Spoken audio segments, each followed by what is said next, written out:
চট্টগ্রাম বোর্ডের শনিবারের এইচএসসি পরীক্ষা স্থগিত ঘোষণা করেছে। আমি যদি একদম সহজ করে বলি, আরও কয়েকটা বোর্ড ঝুঁকিপূর্ণ এবং এইখানে চট্টগ্রাম বোর্ডের শনিবারের পরীক্ষা অর্থাৎ বুঝিয়েছে তারা তথ্য যোগাযোগ পরীক্ষা স্থগিত করেছে তারা। তবে এখানে আরও কয়েকটা বোর্ড নিয়ে সিদ্ধান্ত খুব শীঘ্রই আসতে যাচ্ছে। সেটা কী কী বোর্ড, কোন কোন বোর্ড, কী কী সমস্যা আমরা একটা একটা করে তুলে ধরছি।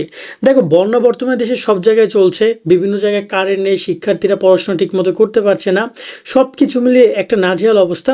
তার মধ্যে শিক্ষা বোর্ডগুলো পরীক্ষা নেওয়ার জন্য তারা চেষ্টা করছে। ইতিমধ্যে চট্টগ্রাম বোর্ড বিফল, তাই এর আগের পরীক্ষা স্থগিত ঘোষণা করেছে। তবে চট্টগ্রাম বোর্ডের এই সিদ্ধান্তকে আমরা সাধুবাদ জানাই, তারা এটা একদম দুপুরে জানিয়ে দিয়েছে। কেননা পরীক্ষাটা রাত্রেবেলা যদি জানায় তখন অন্যরকম একটা পরিবেশ তৈরি হয়ে যায়। কিন্তু আমার মনে হয় যে এই চট্টগ্রাম বোর্ডের গতবারে যে ভুলটা করেছে, এবার সেই ভুলে যাচ্ছে এবার সিলেট বোর্ড।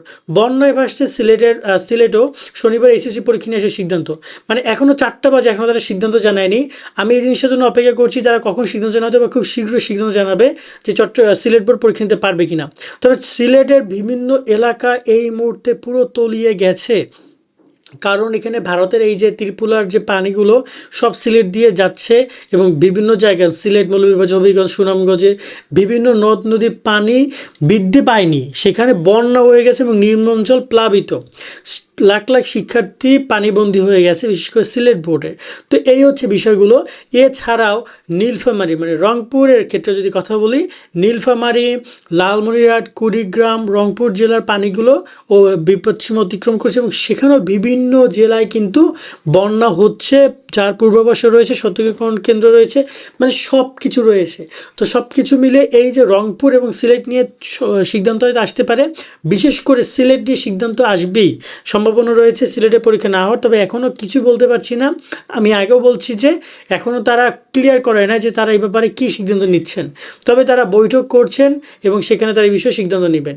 এছাড়াও তোমরা জানো যে আগামী 24 ঘন্টা ভারী বৃষ্টি হবে, যেখানে আরও 14 জেলা ঝড়ের সংখ্যা এবং বেশ কয়েকটা জেলায় কিন্তু তোমার এখানে বন্যার সংখ্যা রয়েছে। তো যাই হোক, সামনে তোমাদের কী কী হয় আমরা ট্রাই করবো তোমাদেরকে জানানোর।